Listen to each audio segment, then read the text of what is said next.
অনুরাগের ছোঁয়া ধারাবাহিকের আগামী পর্বগুলোতে আমরা দেখতে পাবো তিস্তার লেখা চিঠি থেকেই দীপা ভিক্টরের অন্যায় কর্ম জানতে পেরেই ভিক্টরকে পুলিশের হাতে তুলে দিল।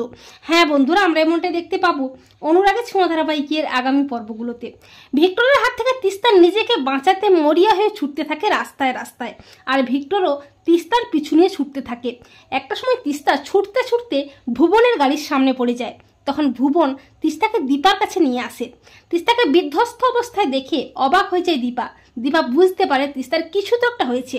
দীপা তিস্তার কাছে অনেকবার জানতে চায় কি হয়েছে, কিন্তু তিস্তা ভিক্টরের ভয়ে কোনো কিছুই বলতে পারে না দীপাকে। এরপর তিস্তা মাঝরাতে যখন সোনার উপর ঘুমিয়ে পড়ে তখন একটা চিঠি লেখে দীপাকে। এরপর তিস্তা ভিক্টরের ভয়ে আবারও ফিরে যায় ভিক্টরের বাড়িতে। এরপর হঠাৎই দীপা তিস্তার লেখা সেই চিঠিটা পেয়ে যায়। চিঠিটা পড়েই দীপা সবটা বুঝতে পারে যে ভিক্টর তিস্তার উপর অকথ্য অত্যাচার চালায়।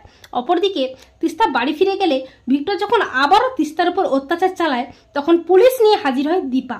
দীপা রুদ্রমূর্তি নিয়ে ভিক্টরের সামনে যায় আর ভিক্টরকে তার ঠাটিয়ে চড়। দীপার এই ভয়ঙ্কর রূপ দেখে ভয় পেয়ে যায় ভিক্টর ও পৃথা দেবী। দীপা বলে যে তোমার সাহস কি করে হয় ভিক্টর, তুমি তিস্তার গায়ে হাত তোলো, তিস্তার উপর অত্যাচার করো। তখন ভিক্টর নাটক করে তিস্তাকে জড়িয়ে ধরে বলে, কি বলছো বৌদিমণি, ও তো আমার একমাত্র বউ, ওর গায়ে আমি হাত তুলবো, কি যে বলো না। তখন দীপা বলে, ভিক্টর নাটক বন্ধ করো, তুমি কোনোদিন যদি তিস্তার নামও মুখে এনেছো তোমার জিভ আমি টেনে ছিঁড়ে ফেলবো। দীপা বলে, অফিসার ওই শয়তানটাকে এক্ষুনি থানায় নিয়ে যান, ওর জায়গা জেল। এরপর পুলিশ ভিক্টরকে টানতে টানতে থানায় নিয়ে যায়। তো বন্ধুরা, তোমরা এটাই চাও তো যে দীপা যেন তিস্তার পাওয়া চিঠি থেকেই ভিক্টরের কুকর্ম বুঝতে পেরে ভিক্টরকে আচ্ছা মতো ধোলাই দিয়ে পুলিশের হাতে তুলে দেয়?